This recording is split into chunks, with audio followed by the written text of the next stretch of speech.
Jazakumullah khair. Assalamualaikum warahmatullahi wabarakatuh. Waalaikumsalam Waalaikumsalam. warahmatullahi wabarakatuh. Alhamdulillahirabbil alamin. Segala puji hanya milik Allah yang Maha menatap, Maha mendengar, Maha menyaksikan, Maha mencatat setiap tutur kata, Maha tahu setiap niat yang terlintas di dalam hati, Maha tahu apa yang tersirat dalam pikiran. Dialah Allah yang mengatur pertemuan ini terjadi, dan semoga Allah yang Maha dekat menerima apa yang kita lakukan ini menjadi sesuatu yang diridhoi oleh Allah, karena tidak ada yang lebih penting selain keridhaan Allah Subhanahu wa taala. Allahumma shalli ala sayyidina Muhammad wa ala alihi wa ashabihi ajma'in. Terima kasih atas undangan ini, Ikadi. Masya Allah, sebuah karunia besar, dan jazakallah Ustadz Abdul Somad atas ilmunya. Ya, yang paling mahal adalah ketika kita duduk begini, sampai sejauh mana kita merasa bahwa bersama kita itu ada Allah yang Maha melihat, mendengar, menyaksikan. Bahwa ada malaikat yang mencatat setiap ucapan gerak kita.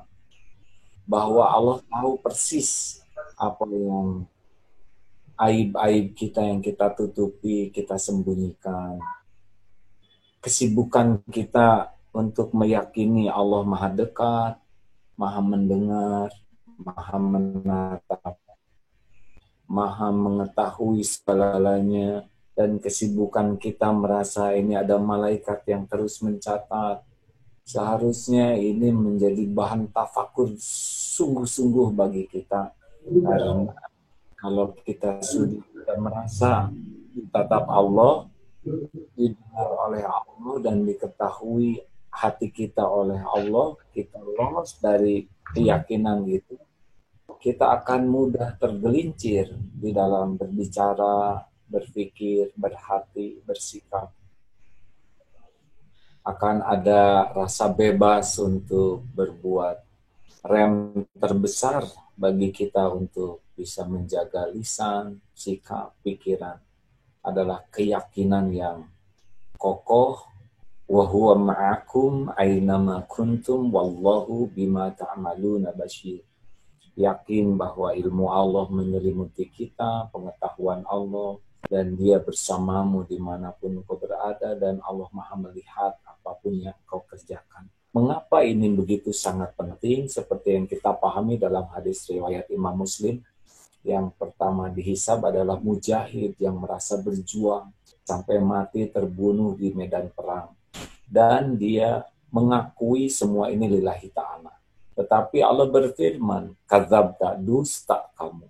Kamu berjuang karena ingin dianggap pemberani. Hasilnya diseret ke dalam neraka dalam keadaan tertelungkup. Tidak kurang keberaniannya, tidak kurang perjuangannya, tidak kurang pengorbanannya, karena dia sampai mati, tidak kurang pengakuannya. Tapi yang kurang satu saja, yaitu ternyata hatinya itu lebih menikmati pujian, penghargaan, kedudukan di sisi makhluk daripada keridhaan Allah. Ternyata semua yang dilakukan itu tidak ada nilainya di sisi Allah.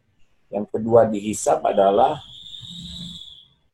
ustadz-ustadz ini yang belajar agama dan mendakwahkannya, belajar Quran dan membacanya. Kita sudah tahu sendiri hadisnya ya, bahwa sesudah ditampakkan nikmat, dia mengakui, ya Allah, saya belajar karena Engkau, saya ajarkan karena Engkau, saya dakwah karena Engkau. Tapi Allah yang Maha tahu segala rahasia, wa asiru qaulakum awizharu bih innahu alimun bidati sudur. Tidak bisa dibohongi. Kadzabta, dusta kamu. Kamu belajar agama dan dakwah karena ingin disebut alim. Mungkin sekarang disebut dai, ulama, ustadz, mubalik.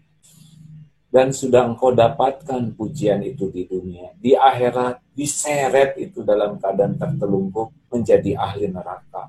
Tidak kurang ilmu agamanya, tidak kurang dalilnya, tidak kurang dakwahnya, tidak kurang pengakuannya lillahi ta'ala, tidak kurang pengetahuan Qur'annya, fasihnya, hafalannya, kemerduannya. Tapi kenapa tidak berhasil masuk surga? Padahal gigih perjuangannya. Karena ternyata hatinya ini lebih pujian, penghargaan, pengakuan, dan itu termasuk syirik. Dan Allah tidak menerima inna syirka la dzulmun azim. Jadi senang sekali dengan semangat yang menggebu dari semua pihak. Ya cuma ya saya selalu ingat kepada hadis ini nih, selamat tidak nih saya dalam gigihnya berusaha berbuat sesuatu, tapi kalau lalai terhadap hati ini, nauzubillah, bisa terjerumus. Wah, kalau kita ngurus hati, kapan kita berjuangnya? Justru orang yang hatinya bersih akan dibimbing oleh Allah. Mudah sekali nanti akan mendapat tuntunan Allah. Seperti gelas yang bening, kalau diberikan cahaya, mudah bercahaya.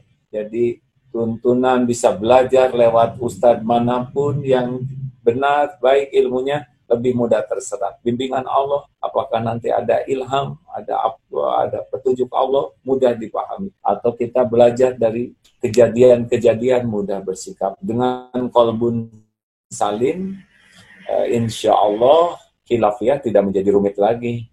Karena yang membuat bertengkar kan sesungguhnya bukan perbedaan pendapatnya, tapi nafsunya yang membuat bertengkar. Kalau yang saya pahami begitu. Nah itu saja. Mangga Harus sangat siap. Jazakallah khaira. Subhanallah barakallahu fik.